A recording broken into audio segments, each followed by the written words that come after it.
아기씨, 지금 당장 도련님을 업고 이 집을 떠나셔야 삽니다. 그렇지 않으면 오늘 밤을 넘기지 못하십니다. 며칠째 굶주린 11살 소녀는 피덩이 동생을 들쳐업은 채 캄캄한 산길을 정처 없이 헤맸습니다. 그런데 이 남매를 산속에서 기다리고 있던 것은 뜻밖의 인연이었습니다. 구독과 좋아요는 더 좋은 이야기를 만드는 힘이 됩니다. 그럼 지금부터 이 남매의 사연을 들려드리겠습니다. 옛날 옛적 전라도 무주고에 최광원이라는 상단주가 살았습니다. 비단과 약재를 사고 파는 상단을 이끌며 인근 여러 고을에까지 이름이 알려진 사람이었지요. 그에게는 딸 설라가 있었습니다. 설라는 9살 나이에도 셈이 빠르고 눈치가 밝아 상단 일꾼들 사이에서도 작은 날이라는 별명으로 불릴 정도였습니다. 그러나 이 넉넉한 살림 뒤에는 남모를 그늘이 있었지요. 설라의 어머니 심씨 부인은 몸이 약했습니다. 둘째 아이를 가진 뒤로 자리 보존하는 날이 늘어갔고 설하는 어머니의 라인 손을 잡아드는 것이 하루 중 가장 큰 일과였습니다. 어머니, 오늘은 좀 어떠십니까? 설라가 물으면 심씨 부인은 늘 웃으며 고개를 끄덕였지요. 하지만 그 웃음이 점점 옅어지고 있다는 것을 어린 설아도 어렴풋이 느끼고 있었지요. 시민이 자리 보존하기 전 모녀는 겨 좋은 마루에 앉아 바느질을 하곤 했습니다. 어머니 저는 이 매듭이 자꾸 삐뚤어집니다. 설라가 추정을 부리면 심씨 부인은 딸의 손등 위에 자신의 손을 포기어 주었습니다. 급할 것 없다. 천천히 마음을 가라앉히고 다시 해보렴. 그 손끝에 온 길을 설라는 오래도록 잊지 못했지요. 그것이 두 사람이 함께한 마지막 봄이었다는 것을 그때는 아무도 몰랐습니다. 그의 거울 심씨 부인은 사내 아이를 낳았습니다. 이름은 도윤이라 지었지요. 그런데 산고가 유난히 길고 힘겨웠던 탓인지 심씨 부인은 아이를 낳은 지사흘 만에 몸었습니다. 설아는 갓난 동생을 품에 안고 어머니 곁을 지켰습니다. 심씨 부인은 가쁜 숨을 몰아쉬면서도 딸의 손을 놓지 않았지요. 설라라, 어머니, 이 어미가 없어도 너는 내 동생을 지켜야 한다. 알겠느냐? 설라는 눈물이 그렁그렁한 채로 고개를 끄덕였습니다. 심씨 부인은 은비녀 하나를 딸의 손에 쥐어 주었습니다. 시집을 때 친정에서 가져온 심한 대대로 내려오던 물건이었지요. 사람의 가치는 태어남이 아니라 살아감에 있느니라. 어떤 처지에 놓이더라도 그것을 잊지 말거라. 설라는 그 말을 알아듣지 못했습니다. 그저 어머니가 무서운 말을 하고 있다는 것만 느꼈을 뿐이었지요. 어린 나이에 그 말의 무게를 헤아리기란 쉽지 않은 일이었습니다. 며칠 뒤 심씨 부인은 눈을 감았습니다. 상단 저택에는 곡소리가 사흘 밤낮 주로 끊이지 않았지요. 그런데 슬픔에 잠길 겨를도 없이 최광원에게는 또 다른 짐이 얹혔습니다. 태어난 아들 도윤을 돌봐줄 사람이 필요했던 것입니다. 상단 일로 늘 집을 비우는 처지였으니 어린 두 남매를 홀로 키울 수는 없는 노릇이었습니다. 그렇게 반년이 지난 어느 봄날 최광원 후처를 들렸습니다.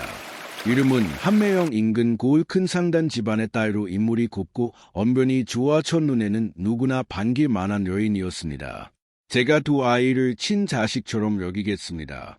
혼례를 올리던 날 한매영은 최광원 앞에서 그렇게 말했습니다. 목소리에는 정성이 가득 담겨 있는 듯했지요. 그러나 그 말이 얼마나 알팍한 것이었는지 설라는 오래 지나지 않아 깨닫게 됩니다. 한매영이 저택에 들어온 지한 달도 채 되지 않았을 때였습니다. 허라는 우연히 안채 뒤를 지나다 한매영이 몽중에게 낮은 목소리로 이르는 말을 듣고 말았습니다. 저 아이가 셈이 빠르다지 상단 문서까지 들여다본다니 크면 골치 아파질게야. 몽종복녀가 조심스레 대답했지요. 아기씨는 그저 아버님이 걱정되어 그러시는 것뿐입니다. 마님 걱정은 무슨 어린 것이 벌써부터 어른 흉내를 내는 게 눈에 거슬려서 하는 말이다. 한매영의 목소리에는 웃음기가 섞여 있었지만 그 속에는 날카로운 것이 숨어 있었습니다. 복녀는 더는 대꾸하지 못하고 고개를 숙였습니다. 허라는 그 자리에 얼어붙었지요. 자신을 향한 말이라는 걸 직감했지만 아직은 그것이 무엇을 뜻하는지 온전히 알 수 없었습니다. 그런데 정말로 이것이 앞으로 벌어질 일의 시작이었을까요? 설아는 그저 불안한 마음을 애써 눌러 담을 뿐이었습니다. 최광호는 눈치채지 못했습니다. 상단일로 바빠 집안을 자주 비웠고 돌아올 때마다 한매영은 더없이 다정한 얼굴로 그를 맞았기 때문입니다. 날이 오늘은 도윤이가 웃었답니다. 설아도 글 공부에 재미를 붙였다지요. 한매영의 말에 최광호는 흐뭇하게 웃곤 했습니다. 아내가 두 아이를 잘 돌보고 있다고 믿어 의심치 않았습니다. 하지만 그것은 오직 최광호는 집에 있을 때뿐이었지요. 그가 상단일로 떠나고 남은 저택의 공기는 순식간에 달라졌습니다. 설라는 점점 말수가 줄었습니다. 밤이면 동생 도윤을 품에 안고 어머니가 남긴 은비녀를 손에 준 채 잠들곤 했지요. 그것이 유일한 위안이었습니다. 그러던 어느 날 밤 최광호는 무역길에 오르며 설아를 불러 앉혔습니다. 큰 상단길이 거래를 트기 위해 먼 길을 떠나야 한다고 했지요. 이번 길이 조금 멀 것이다. 반년은 걸릴 게야. 설라는 순간 마음이 철렁 내려앉았습니다. 아버지마저 없는 반년을이 집에서 어찌 견뎌야 할지 막막했던 것입니다. 하지만 그 마음을 참아 입 밖에 낼 수는 없었습니다. 아버지 부디 몸성이 다녀오십시오. 설라의 목소리가 살짝 떨렸습니다. 최광호는 딸의 그런 기색을 눈치채지 못한 채 그저 대견하다는 듯 딸의 머리를 쓰다듬었지요. 설라는 문득 용기를 내어 물었습니다. 아버지 여줄 것이 있사옵니다. 무엇이나? 말해보아라. 설라는 몸종에게 들었던 말을 떠올렸습니다. 하지만 그것을 어떻게 꺼내야 할지 10살 아이의 머리로는 도무지 갈피를 잡을 수 없었지요. 괜히 말을 꺼냈다가 새어머니와 사이만 나빠질까 걱정도 되었습니다. 아니옵니다. 그저 아버지가 안 계신 동안 도윤이를 잘 돌보겠다는 말씀을 드리고 싶었습니다. 허여 기특하구나. 새어머니께서도 잘 돌봐 주실 터이니 너무 걱정하지 말거라. 최광호는 그렇게 말하며 웃었습니다. 설라는 더 이상 아무 말도 하지 못한 채 그저 고개를 끄덕일 뿐이었지요. 설라야 이걸 받아라. 최광호니 내민 것은 손바닥만 한 나무 상자였습니다. 여로는 반듯한 인장 하나가 들어 있었습니다. 이것은 우리 가문의 인장이다. 아버지가 없는 동안 내가 잘 지니고 있거라. 함부로 꺼내 보이지도 말고 잃어버리지도 말고 애 아버지 명심하겠습니다. 설라는 인장을 은비녀와 함께 옷속 깊숙이 갈무리했지요. 두 가지 물건은 이제 설라에게 부모 두 분을 대신하는 것이나 다름없었습니다. 최광호는 그렇게 상단 사람들을 이끌고 먼 길을 떠났습니다. 대문 밖까지 따라 나온 설아는 아버지의 뒷모습이 보이지 않을 때까지 자리를 뜨지 못했지요. 그날 밤 설라는 잠든 도윤의 얼굴을 가만히 들여다보았습니다. 아직 말도 못하는 어린 동생이었지만 이제 이 넓은 저택 안에서 마음을 나눌 수 있는 것은 오직 이 작은 아이뿐이라는 생각이 들었습니다. 도윤아 누나가 지켜줄게.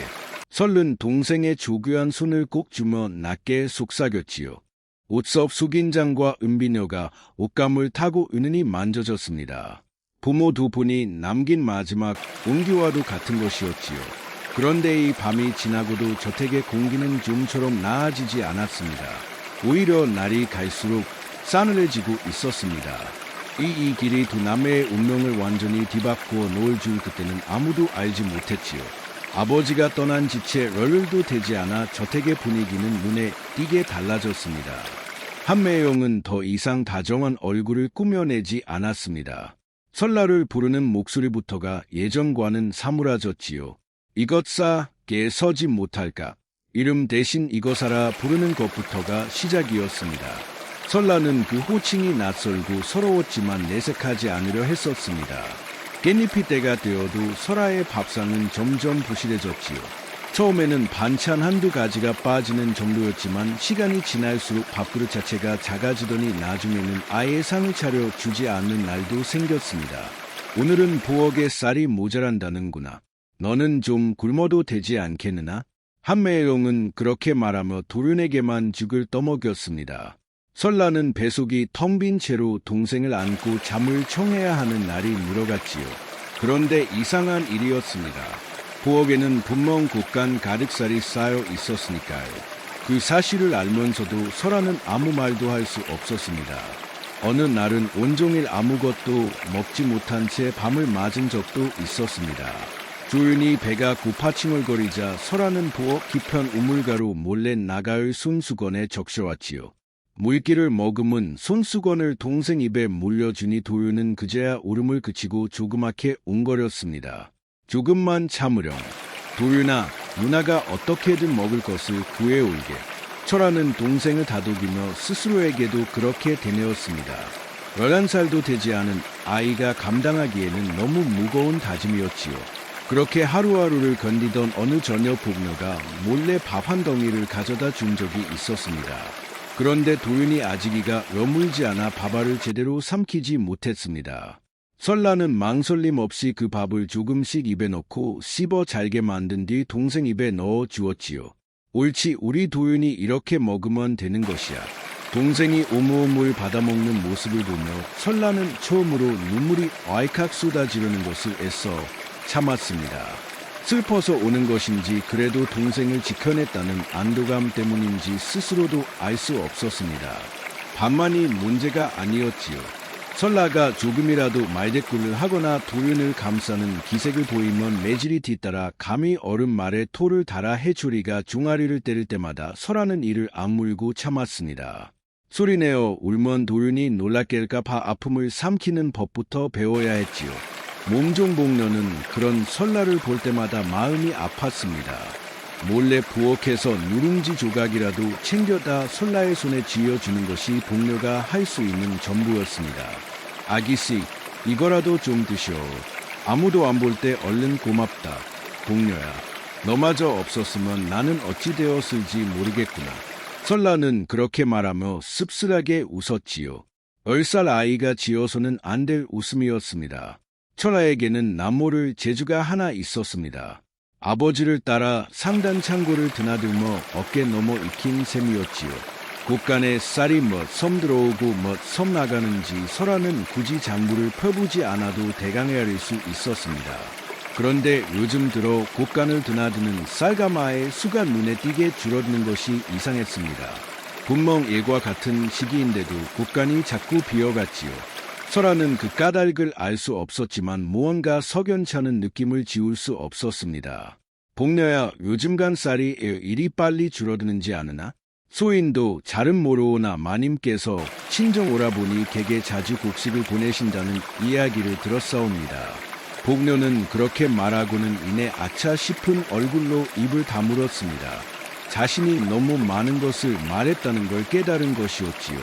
설아는 그 말을 마음속 깊이 새겨두었습니다.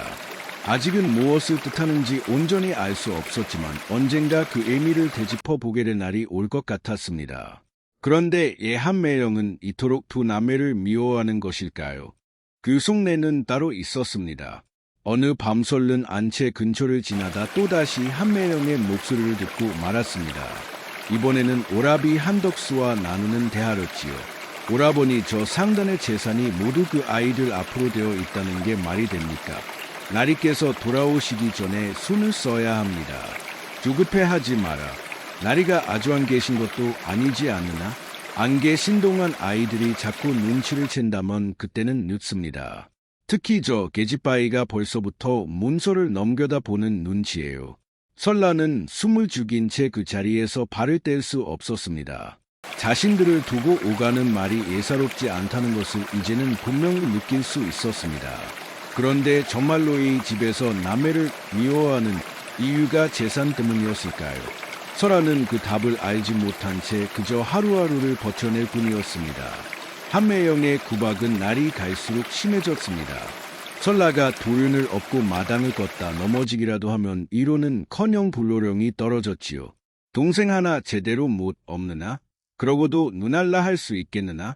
중고하옵니다. 마님. 설라는 매번 고개를 숙이며 사주했습니다. 억울함을 토로할 곳도 하소연할 사람도 없었습니다. 그저 참고 건드는 것만이 설라가 아는 유일한 방법이었지요.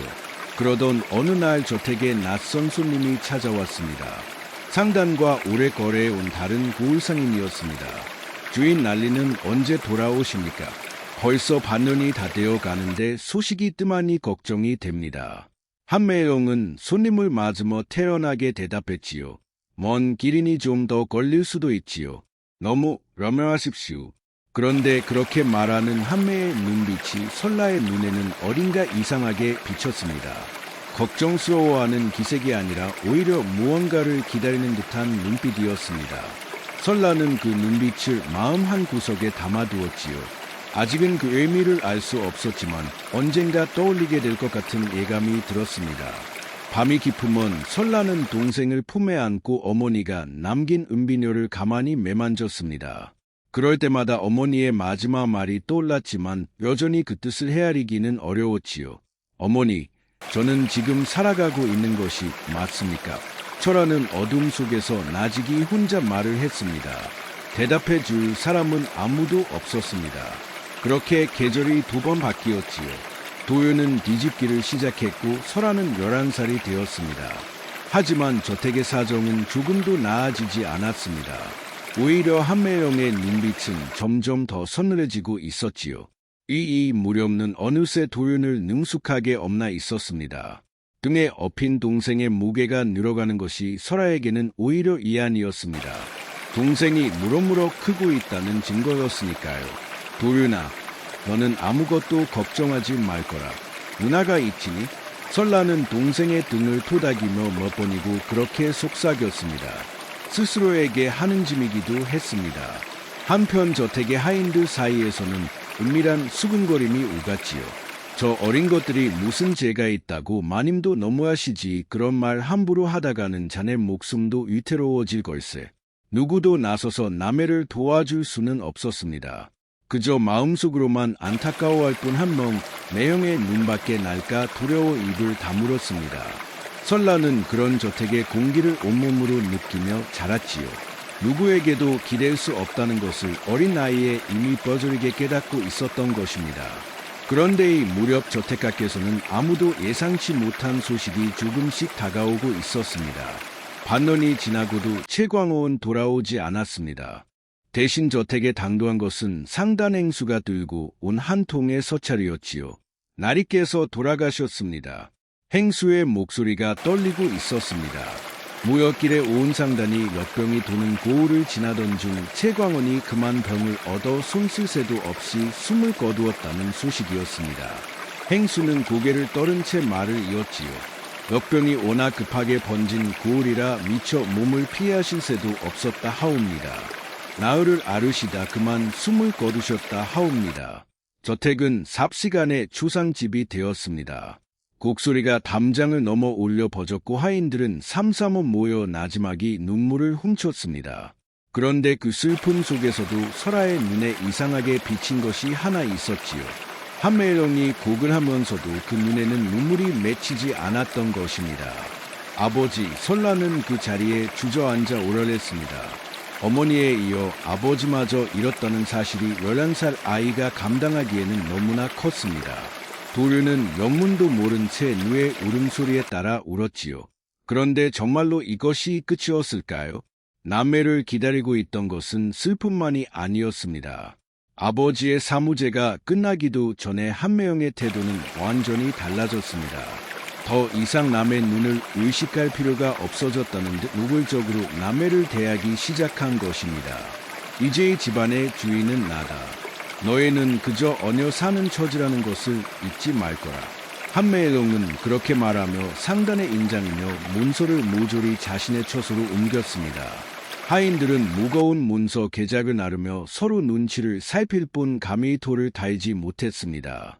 설라가 아버지에게 받은 가문 인장은 이미 옷 깊이 숨겨져 있었기에 무사했지만 나머지 것들은 손쓸 새도 없이 한 명의 손에 넘어갔지요. 날이 갈수록 매질은 심해지고 밥은 더욱 부실해졌습니다.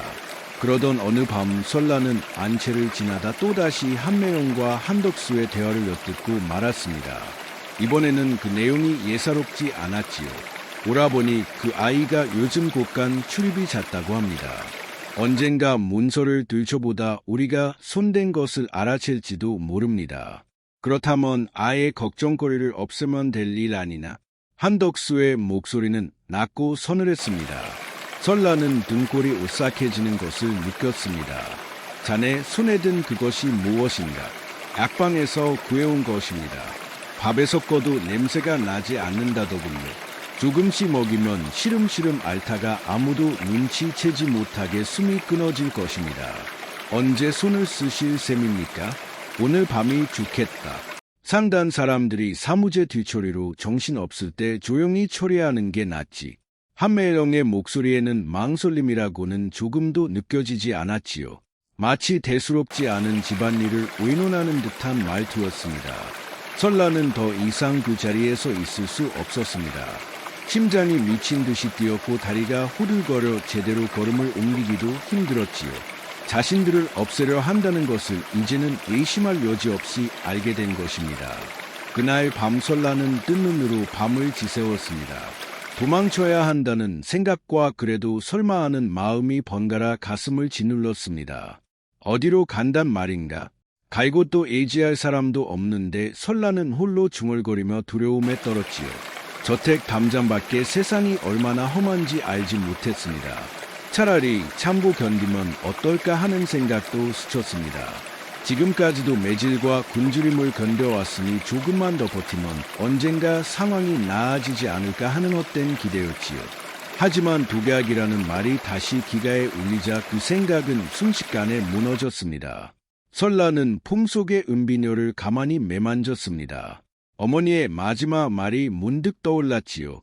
살아감에 있다던 그 말이 지금이 순간 무엇을 뜻하는지는 여전히 알 수 없었습니다. 다만 한 가지는 분명했습니다. 이대로 있다가는 동생과 함께 목숨을 잃을 것이라는 사실이었지요. 잠든 도련의 조교한 얼굴을 내려다보며 설라는 마음을 다잡았습니다. 살아야 한다. 무슨 일이 있어도 우리 둘은 살아야 해. 그때 방문이 조용히 열렸습니다. 동네였지요. 아기씨, 지금 당장 도련님을 업고 이 집을 떠나셔야 삽니다. 그렇지 않으면 오늘 밤을 넘기지 못하십니다. 복너의 얼굴은 하얗게 질려 있었습니다. 손에는 엽전 머니과 밥 한 덩이를 꼭 쥐고 있었습니다. 복너야, 너도 알고 있었던 것이나? 소인이 오늘 마임처소에서 우연히 들었습니다. 오늘 밤 안으로 손을 쓰실 거라고 하셨습니다. 시간이 없습니다. 아기씨 설라는 잠시 망설였지요. 이대로 나가면 다시는 돌아올 수 없을지도 모른다는 두려움이 앞섰습니다.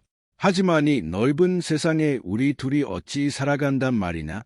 아기씨, 여기 계시면 죽습니다. 사람만 계시면 언젠가 반드시 길이 열릴 것이옵니다. 복너의 간곡한 말에 설아는 마침내 마음을 굳혔습니다. 잠든 도련을 조심스레 들쳐 업고 복녀가 쥐어준 엽전과 밥을 품속 깊이 갈무리했지요. 인장과 은비녀도 다시 한번 웃어보려 단단히 감추었습니다. 봉아, 이 윤회는 잊지 않으마. 어서 가시오. 아기씨 뒤돌아보지 마시고. 복녀의 눈에도 눈물이 그렁그렁 맺혀 있었습니다. 아기씨, 부디 몸성이 계시오. 소희는 이곳에서 아기씨와 도련님 소식을 기다리고 있겠습니다.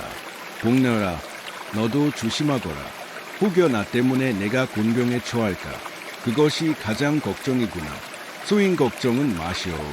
어서 서두르셔야 합니다. 설아는 복녀의 손을 한번 꼭 잡았다가 놓고는 뒷문을 통해 캄캄한 어둠 속으로 발을 내디뎠지요. 등에 엎인 도련의 숨소리만이 유일한 위안이었습니다. 그렇게 설라는 정든 집을 뒤로 하고 정처 없는 산길로 들어섰습니다. 발끝에 채이는 돌뿌리도 얼굴을 스치는 나뭇가지도 아구하지 않았지요. 오직 동생을 살려야 한다는 생각뿐이었습니다. 저택의 불빛이 점점 멀어지고 이윽고 완전히 어둠 속으로 사라졌습니다. 초가을 밤바람이 제법 선을 했지만 다행히 손발이 얼어붙을 만큼 매서운 추위는 아니었지요. 산길 여기저기에는 산딸기 엉클과 모로 덩그리져 있었습니다. 한참을 걷던 설아는 다리에 힘이 풀려 나무둥치에 주저앉았습니다. 등에 엎인 도윤이 배가 고픈지 칭얼거리기 시작했지요. 조금만 더 참아주렴. 설라는 주변을 더듬어 붉게 익은 산딸기 멋자를 찾아냈습니다. 손으로 곱게 으깨어 집어낸 뒤 손가락으로 살짝 찍어 도윤의 입술에 발라 주었습니다. 도윤은 달콤한 맛에 울음을 그치고 조그맣게 입맛을 다셨지요. 옳지 우리 도윤이 착하기도 하지. 설아는 그렇게 동생을 달래며 다시 몸을 일으켰습니다. 어디로 가야 할지도 모른 채 그저 저택에서 멀어지는 방향으로 걸음을 옮길 뿐이었습니다. 밤새 우거진 숲을 헤치고 가파른 비탈을 오르내리며 남매는 점점 깊은 산속으로 들어갔지요. 발바닥은 어느새 상처투성이가 되었고 옷자락은 나뭇가지에 걸려 여기저기 찢어졌습니다. 그래도 설른 걸음을 멈추지 않았습니다. 등 뒤에서 잠든 도윤의 고른 숨소리가 지친 다리를 다시 움직이게 하는 유일한 힘이었지요. 이제 남해를 기다리고 있는 것은 낯설고 험한 산속뿐이었습니다. 그런데 그 깊은 어둠 속에서 남매는 생각지도 못한 인연과 마주치게 됩니다.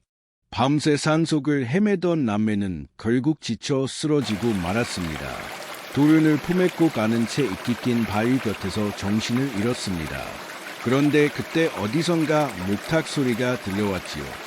이런 산 중에 어린 것들이 어찌 이러고 있단 말인가 굵고 나직한 목소리였습니다. 설라가 힘겹게 눈을 뜨자 제빛 승복을 입은 노스님 세 분이 남매를 내려다보고 있었습니다. 맨 앞에 선스님이 법현 대사였지요. 이보에 얼른 아이들을 업자로 가세. 지원 스님과 해안 스님이 서둘러 남매를 부축했습니다. 설라는 정신이 아득한 와중에도 낯선 손길에 몸이 굳었습니다. 하지만 그 손길에는 어떤 위협도 느껴지지 않았지요. 관음암은 산중턱에 자리한 작은 암자였습니다. 새 스님이 도착하자마자 따뜻한 미음을 끌려 남매에게 먹였습니다. 설라는 며칠 만에 처음으로 뱃속이 뜨끈해지는 것을 느꼈지요. 천천히 먹거라. 급하게 먹으면 체하느니라. 법현 대사의 말에 설라는 눈물을 뚝뚝 흘리며 고개를 끄덕였습니다. 그동안 참아왔던 서러움이 한꺼번에 터져 나오는 것 같았습니다. 저희를 어찌 거두어 주시는지요. 산에서 만난 인연도 인연이니라. 게다가 이리 어린 것들을 못 본 척할 수 있겠느냐. 법현 대사는 그렇게 말하며 헐어 웃었지요. 그 웃음이 설아에게는 오랜만에 느껴보는 온기였습니다. 그날부터 설아와 도윤은 관음암에서 지내게 되었습니다. 처음 며칠은 몸을 추스르느라 정신이 없었지만 기력을 되찾은 뒤로는 설아 스스로 암자의 일을 거들기 시작했지요. 아기 씨는 손님이 시니 편히 계셔도 됩니다. 한 스님이 그렇게 말렸지만 설아는 고개를 저었습니다. 아니옵니다. 저도 돕고 싶습니다. 가만히 있는 것이 오히려 불편합니다. 그렇게 설라의 하루는 새벽 달기 울기도 전에 시작되었습니다. 눈을 뜨자마자 부엌으로 나가 아궁이에 불을 짓고 새 스님과 도윤의 조반을 지는 것이 처질과였지요. 아기씨 손끝이 야무지십니다. 어느새 줄이는 솜씨가 저보다 낫습니다. 그려 지원 스님이 감탄하며 웃으면 설아도 덩달아 웃음이 났습니다. 저택에서는 결코 들어보지 못했던 칭찬이었습니다. 조반을 마치면 설라는 마당을 쓸고 우물에서 물을 길어왔지요. 그 사이사이 틈틈이 도윤을 얻고 얼른 것도 잊지 않았습니다. 도윤은 어느새 걸음마를 뗄 만큼 자라 있었습니다. 누나 도윤이 아장아장 걸어와 설라의 치맛자락을 붙잡으면 설라는 그 조교한 몸을 번쩍 안아들었지요. 우리 도윤이 오늘도 씩씩하구나. 아침 일과 끝나면 본격적으로 배움의 시간이 시작되었습니다. 법현 대사는 솔수 남해에게 천자문을 가르쳤습니다. 하늘천 따지 거무련 누르랑 설아와 도윤은 나란히 앉아 목청껏 따라지요. 도윤은 아직 어려 자꾸 글자를 헷갈렸지만 그럴 때마다 설아가 옆에서 조곤조곤 다시 짚어주었습니다. 도윤아, 이건 하늘천이야. 하늘처럼 높은 뜻을 담은 글자란다. 누나는 어찌 그리 잘 아는가? 내가 너보다 몇 해 먼저 배웠으니 그렇지. 남매의 다정한 모습을 지켜보던 법현 대사는 흐뭇하게 미소였습니다. 한 번은 도윤이 하늘천과 따지를 자꾸 거꾸로 애워 설아가 옆에서 배를 잡고 웃은 적도 있었지요. 도윤아, 하늘은 위에 있고 땅은 아래 있는데 어찌 하늘천을 땅이라 하느냐 헷갈리는 걸 어찌 아는가. 누나도 처음엔 그러하지 않았는가. 도윤이 볼 부풀리며 볼멘 소리를 하자 설아는 더 크게 웃음을 터뜨렸습니다. 법현 대사도 흰수염을 쓰다듬으며 소리내어 웃었습니다. 남매가 티격태격하는 것도 다 보기 좋구나. 그 공부가 끝나면 지원 스님이 나서서 도윤에게 모해를 가르쳤지요. 지원 스님은 젊은 시절 저작거리에서 이름을 날리던 무인이었다는 소문이 있었지만 정작 본인은 그에 대해 별말이 없었습니다. 자리를 이렇게 벌리고 허리는 곧게 세우거라. 도윤이 고사리 손으로 어설픈 자세를 흉내내면 지원 스님은 껄 웃으며 자세를 바로 잡아주었습니다. 이런 그렇게 힘만 준다고 되는 것이 아니니라. 호흡을 가다듬고 다시 몇 번이고 넘어지고 미끄러지면서도 도윤은 포기하지 않았지요. 힘 조절을 못한 탓에 제풀에 넘어져 엉덩이를 찍히 일쑤였지만 그때마다 울지 않고 까르르 웃으며 다시 벌떡 일어났습니다. 아야 도윤아 괜찮으나? 설라가 놀라 달려가 일으켜주면 도윤은 넘어진 것이 오히려 재미있다는 듯 다시 주먹을 뻗는 신용을 했습니다. 소자는 끄떡 없사옵니다. 누나 이놈 봐라. 넘어지고도 또 하겠다니 제법이구나. 지원 스님이 껄껄껄 웃으며 도윤의 머리를 쓰다듬었지요. 해가 갈수록 도윤의 자세는 눈에 띄게 안정되어 갔습니다. 도련님 오늘은 제법이십니다. 이러다 소승보다 나아지시겠습니다. 지원 스님의 너스레에 도윤은 우쭐한 얼굴로 가슴을 폈습니다. 그 모습을 지켜보던 소라도 흐뭇하게 웃음을 터뜨렸지요. 저택에서는 늘 조심스럽게 몸을 웅크리고 지냈던 동생이 이렇게 씩씩하게 몸을 움직이며 웃는 모습이 그저 대견하기만 했습니다. 케안 스님도 마당을 쓸다 말고 함께 웃음을 터뜨렸습니다. 관음한 마당에는 그렇게 웃음소리가 끊이지 않는 날이 많아졌지요. 이따금산 아래에서 박물 장수가 하룻밤 신세를 지고 가기도 했습니다. 어느 날 밤 허루가에 둘러앉은 자리에서 박물 장수가 무심코 무주 소식을 전했지요. 그러고 보니 무주상단 말입니다. 안주인이 바뀌고 나서 살림이 영어 어수선하다더군요. 곳간이 텅텅 비었다는 소문도 있고 말이지요. 설라는 아궁이 불씨를 뒤적이던 손을 멈추었습니다. 무주라는 말에 가슴 한켠이 서늘해졌지만 애써 태어난 얼굴로 고개를 돌렸지요.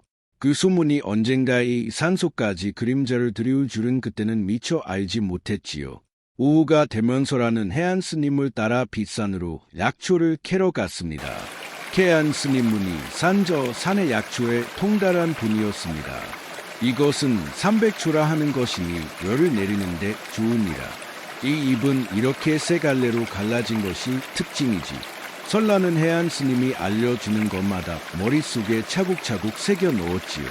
어려서부터 샘에 밝았던 설아는 악초의 생김새와 효능을 짝지어 외우는데도 남다른 재주를 보였습니다.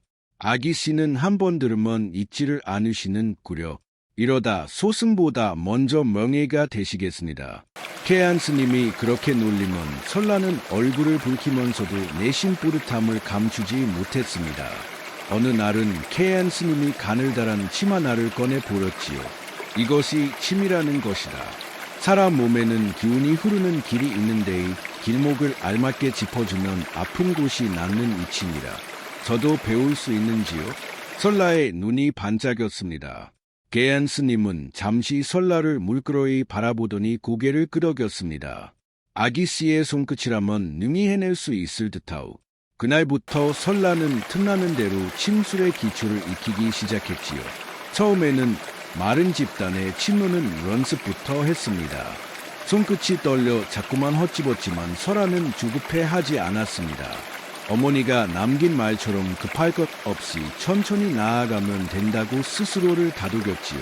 밤이 되면 새 스님과 남매는 마당에 둘러앉아 도란도란 이야기를 나누었습니다. 법헌대사가 예시기를 들려주면 도류는 눈을 동그랗게 뜨고 귀를 기울였습니다. 큰 스님, 그래서 그 호랑이는 어찌 되었습니까? 허허, 그것이 궁금하나? 그 이야기는 내일 밤에 마저 들려주마.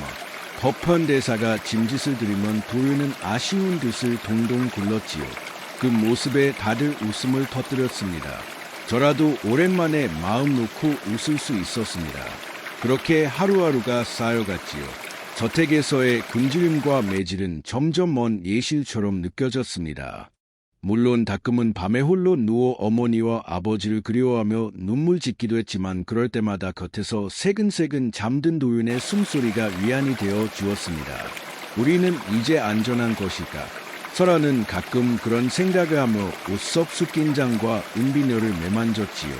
언젠가는 이 물건들이 제 수임을 찾게 될 날이 올 것이라는 예감이 어렴풋이 마음 한 구석에 자리 잡고 있었습니다. 계절이 여러 번 바뀌었습니다. 관노함의 작은 마당에도 봄, 여름, 가을, 겨울이 몇 번이고 오지요. 그 사이 설라와 도윤은 몰라보게 자랐습니다. 그 세월 동안 위태로운 순간이 아주 없었던 것은 아니었지요. 어느 가을 낯선 사냥꾼 차림의 산내가 관음암 인근 산기후 며칠째 어슬렁거린 적이 있었습니다. 나무를 베는 척하며 슬쩍 감자 쪽을 살피는 문소리가 예사롭지 않았지요. 지원 스님은 극세를 알아채고 사흘 동안 설아와 도윤을 뒷산굴에 숨겨두었습니다. 아기 씨 조금만 더 안에 계시오. 저 사내가 물러갈 때까지는 설라는 어굴 속에서 잠든 도윤을 품에 안고 숨을 죽였지요. 다행히 사흘 뒤 사내는 럭시 산이 아닌가 보곤하고 투덜거리며 다른 고로 발길을 돌렸습니다. 삼매영이 풀어놓은 사람들은 해마다 이 산 저 산을 훑고 다녔지만 번번이 엉뚱한 곳을 헤매다 돌아가곤 했지요. 그렇게 아슬아슬한 순간을 몇 차례 넘기고 나서라 관음암의 평온은 다시 이어지곤 했습니다. 설라는 어느덧 20살 처녀가 되어 있었습니다. 케안 스님에게 배운 침술은 이제 스승도 감탄할 만큼 경지에 이르렀지요. 아기 씨의 손끝은 이제 소승보다 낫습니다. 맥을 짚는 것도 침을 노는 것도 한치의 어긋남이 없으시니 해안 스님은 진심으로 그렇게 말했습니다. 설라는 겸손하게 고개를 저었지만 내심 뿌듯함을 감추지 못했습니다. 모두 스님께서 가르쳐 주신 덕분입니다. 아니요, 가르침은 씨앗을 뿌리는 것일 뿐 이만큼 키워낸 것은 아기 씨의 정성이지요. 도윤 또한 나날이 학문이 깊어졌지요. 법헌대사는 이제 더 이상 가르칠 것이 없다며 혀를 내두를 정도였습니다. 이 아이는 하나를 가르치면 열을 깨우치니 늙은 중이 오히려 배울 판이로구나. 도윤은 그런 칭찬을 들을 때마다 수줍게 웃으면서도 결코 게으름을 부리지 않았습니다. 새벽마다 누구보다 먼저 일어나 글을 읽었고 밤이 깊도록 붓을 놓지 않았지요. 한문뿐 아니라 모양 깨리하지 않았습니다. 지원 스님은 어느새 훌쩍 자한 도윤을 보며 흡족한 얼굴을 감추지 못했습니다. 이제 도련님의 몸놀림은 어지간 장정 못지한 소이라. 문물을 함께 갖추셨으니 참으로 든든하구려. 도윤은 그 말에 감면적게 웃으면서도 새벽 글 공부를 마치면 어김없이 마당으로 나가 몸을 단련했지요. 문과 무 한쪽도 소리하지 않는 그 모습에 세 스님 모두 흐뭇했습니다. 누나의 대목이 잘 이해가 가지 않는데 좀 봐주겠는가. 어디 보자. 아, 여기는 이런 뜻이란다. 설라는 여전히 동생의 곁을 지켰습니다. 침수를 익히는 틈틈이 도윤의 글공부를 함께 봐주는 것도 빼놓지 않았지요. 남매의 우애는 세월이 흐를수록 더욱 깊어만 갔습니다. 암자 생활에는 소소한 즐거움도 가득했습니다. 가을이면 다 함께 산에 올라 도토리와 밤을 주었고 겨울이면 허루가에 둘러 앉아 고구마를 나눠 먹으며 이야기꽃을 피웠지요. 이번 겨울은 유난히 춥구나. 도윤이 손이 꽁꽁 얼었겠다. 법현대사가 도윤의 손을 감싸주며 걱정하면 도윤은 씩씩하게 고개를 저었습니다. 괜찮, 큰 스님. 수자는 이제 다 컸사옵니다. 그 말에 다들 웃음을 터뜨렸습니다. 여전히 애든 얼굴로 다 컸다. 우기는 도윤이 귀여웠던 것입니다. 설라는 인근 마을에 아픈 사람이 있다는 소식을 들으면 해안 스님과 함께 내려가 침을 놓아주기도 했습니다. 처음에는 낯선 처녀의 침수를 미흡지 않아 하던 마을 사람들도 몇 번의 흐엄을 본 뒤로는 앞다투어 설화를 찾았습니다. 저 낭자가 논침을 맞으니 10년 묵은 무릎병이 씻은 듯이 나았다지 뭔가 이번에 아이열도 그 낭자가 다스렸다더군. 참으로 용하지 마을 사람들 사이에서 이런 소문이 조금씩 퍼져나갔지요. 라는 그런 칭찬이 낯설면서도 마음 한편이 따뜻해지는 것을 느꼈습니다. 저택에서 그저 짐작처럼 취급받던 시절과는 너무나도 다른 나날이었습니다. 어느 해 겨울산 아랫마에 큰 소동이 벌어진 적이 있었지요. 마을 촌장의 손자가 갑자기 고열에 시달리며 사흘 밤낮을 깨어나지 못했던 것입니다. 용하다는 의원을 다 불러도 차도가 없자 마을 사람들은 지푸라기라도 잡는 심정으로 관음함을 찾아왔습니다. 낭자, 부디 우리 손자를 좀 살려주시오. 이대로 가다가는 정말 큰 일이 날 것 같습니다. 촌장은 설아의 손을 붙잡고 눈물을 흘렸습니다. 설라는 서둘러 악초 바구니와 침통을 챙겨 마을로 내려갔지요. 아이의 맥을 짚어 보나의 빛이 순간 굳어졌습니다. 머릿속으로 깊이 파고들어 자칫하면 우태로울 수 있는 상태였습니다. 설아는 침착하게 침통에서 가는 침을 꺼내 들었지요. 두려워하지 마세요. 반드시 날 것입니다.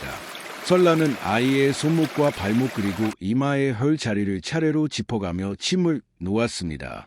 그 손끝이 어찌나 정교하고 침착한지 지켜보던 촌장도를 잃고 바라볼 정도였습니다. 한시경이 지나자 아이의 이마에 맺혀있던 진땀이 서서히 거치기 시작했지요. 그리고 마침내 아이가 가늘게 눈을 떴습니다. 할아버지 오나오나의 녀석아 이제야 정신이 드느냐. 촌장은 손자를 부둥켜 안고 목 놓아 울었습니다. 마을 사람들도 저마다 안도의 한숨을 내쉬며 설라를 향해 런니고 고개를 숙였지요. 낭자야말로 진짜 명예로서의 은혜를 어찌 다 갚는단 말인가. 설아는 그저 조용히 미소 지을 뿐이었습니다. 사람을 살렸다는 뿌듯함이 그 어떤 칭찬보다도 마음을 가득 채웠습니다. 이 일을 계기로 설라의 이름은 인근 여러 마을에까지 널리 알려지게 되었지요. 그런데 그 소문이 퍼져나간 것을 마냥 반길 수만은 없었습니다. 얼마 뒤마을에 들른 소금 장수가 지나가는 말로 이런 이야기를 전했지요. 먼 데서 온 자들이 저작거리를 돌며 산속 암자에 숨어 사는 아이들 이야기를 캐묻고 다닌다던데 대체 누굴 찾는 것인지. 원설라는 그 말을 듣고도 애써 대수롭지 않은 척했지만 밤이 되자 좀처럼 잠을 이루지 못했습니다. 세상 밖으로 이름이 알려질수록 산속의 평온도 조금씩 금이 가고 있었던 것입니다. 그렇게 평화로운 시간이 이어지던 어느 봄날 거누마맘에 뜻밖의 손님이 찾아왔습니다. 인근 고을을 순시하던 관리였습니다. 이 암자에 신동이 있다는 소문을 듣고 아수이다. 법현대사가 관리를 맞아들이자 관리는 도윤이 지은 글을 살펴보고는 크게 놀란 기색을 감추지 못했지요. 이 나이에 이런 문장을 짓다니 참으로 놀랍구려. 마침 이번에 나라에서 어린 존재들을 뽑는 특별한 시험이 있수이다. 이 아이라면 눈이 겨루어 볼 만하오. 법현대사와 지원스님, 케이안 스님은 서로 얼굴을 마주 보았습니다. 오랫동안 가슴에 품어온 기대가 마침내 현실이 될 순간이 온 것이었습니다. 도윤아 어찌 생각하느냐? 도성에 올라가 시험을 보아보겠느냐? 법헌대사의 물음에 도윤은 잠시 망설이다. 이내 거련한 표정으로 고개를 끄덕였지요. 수자해보고 싶사옵니다. 큰 스님들과 누나에게 부끄럽지 않은 사람이 되고 싶사옵니다. 설라는 동생의 그런 다짐이 대견하면서도 마음 한구석이 술렁이는 것을 느꼈습니다. 보호성에 올라간다는 것은 지금까지 숨죽여 지내온 세월과는 전혀 다른 위험을 감수해야 한다는 뜻이기도 했습니다. 도윤아, 만약 시험에 오르게 되면 우리 신분이 드러날 수도 있다. 누나, 그래도 저는 해보고 싶습니다. 언제까지고 이 산속에 숨어만 있을 수는 없지 않겠습니까? 동생의 단단한 눈빛을 보며 설라는 더 이상 말릴 수 없었지요. 오히려 그 눈빛 속에서 자신이 있고 무언가를 다시 떠올리게 되었습니다. 그래 도윤아, 내 뜻대로 하려무나. 누나가 뒤에서 힘껏 응원함. 설라는 동생의 어깨를 두 손으로 꼭 붙잡으며 그렇게 말했습니다. 도윤의 눈빛에는 두려움보다 굳은 의지가 더 강하게 빛나고 있었지요. 그렇게 도윤은 도성으로 향할 준비를 시작했습니다. 가늠마음 전체가 오랜만에 부산스러우면서도 들뜬 기운으로 가득 찼습니다. 지원 스님은 며칠 동안 손수 집신을 삼아 도윤에게 건넸지요. 먼 길이니 발이 편해야 하느니라. 가다가 집신이 해지거든 아무 데서나 새로 얻어 생가 말고 이걸 여벌로 챙겨가거라. 개스님은 상비약과 마른 나무를 보짐에 챙겨 넣었습니다. 길에서 탈이 나무니 약을 다려 먹거라. 아기씨가 직접 지어준 약이니 효험이 있을 것이야. 설라는 동생의 옷매 무쇠를 몇 번이고 살피며 매만졌습니다. 몸 조심하거라. 도윤아, 시험에 오르고 안 오르고는 그 다음 문제니 우선 무사히 다녀오는 것이 가장 중요하다. 염려하십시오. 누나, 반드시 좋은 소식을 들고 돌아오겠습니다. 도련은 그렇게 말하며 씩씩하게 웃어보였지요. 하지만 설아의 눈에는 동생의 뒷모습이 유난히 자꾸 여려보였습니다. 그동안 늘 곁에 두고 지켜왔던 동생을 이제 홀로 먼 길로 떠나보내야 한다는 사실이 새삼실감 나지 않았습니다.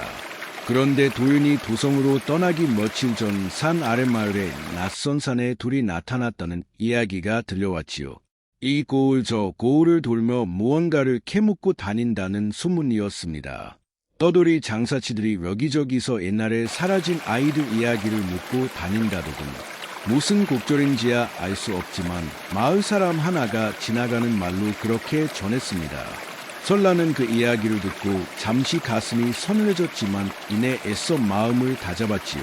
세상에 사라진 아이야 한둘이 아닐 터이니 굳이 자신들과 얽어 생각할 일은 아니라 여긴 것이었습니다.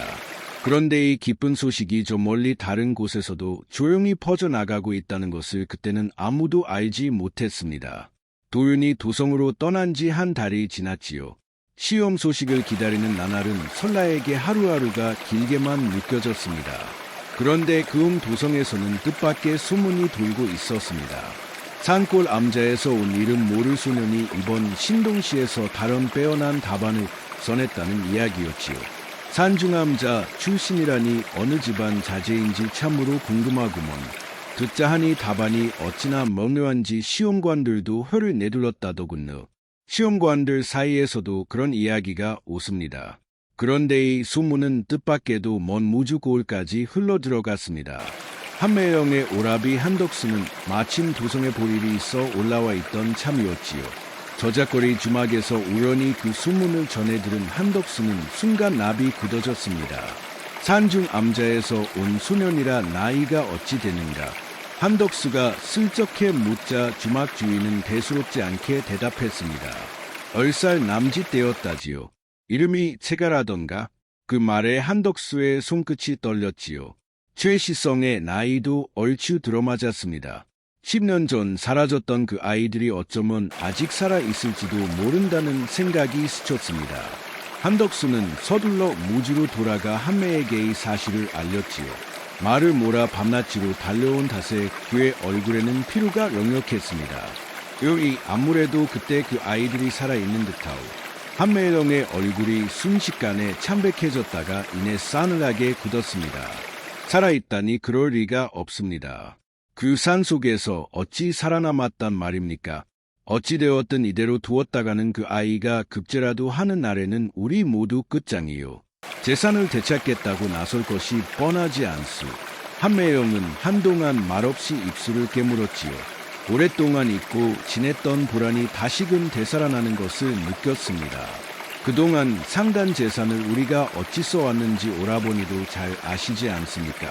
이제와 두 아이들이 돌아와 문서를 들춰본다면 우리는 그날로 끝입니다. 허나 이미 도성 시험장에까지 들어간 아이를 무슨 수로 막는단 말이요. 막을 방도야 찾으면 있겠지요.